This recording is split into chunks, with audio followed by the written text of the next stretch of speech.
Egy cég életében rengeteg postázási feladat adódik. Macera és időrabló azzal foglalkozni, hogy a leveleket nyomtassuk, borítékoljuk, sőt, néha emiatt kell tovább bent maradni. Halogatja a számlák és felszólító levelek elküldését, mert előre látja a feladásnál a sorban állást. A levelek előállításának folyamata házon belül számtalan dolgon megakadhat. Kifogy a toner, elakad a papír, vagy nincs elég boríték, amiért el kell szaladni és megvásárolni. Nincs ennél egyszerűbb megoldás. A hibrid levél egy forradalmian új fejlesztés, amely most Magyarországon elsőként teszi lehetővé, hogy postai levelet küldjön számítógépéről. Az irodán belüli nyomtatás, borítékolás és címzés helyett interneten keresztül elküldi nekünk a leveleit, amit mi a legmodernebb eszközökön kinyomtatunk, beborítékolunk, és a feltöltés idejétől függően még aznap, de legkésőbb másnap postára adunk.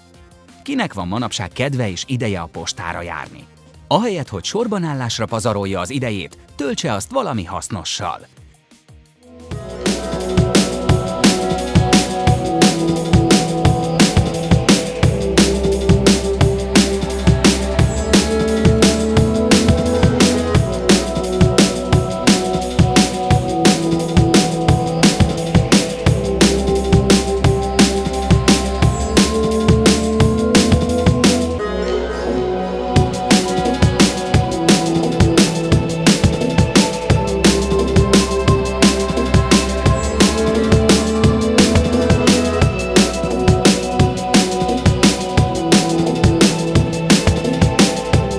Most nyilván azt gondolja, hogy ez nagyon drága, de téved. Nálunk a mindenkori postai feladási díj tartalmazza az egylapos küldemény teljes előállításának díját.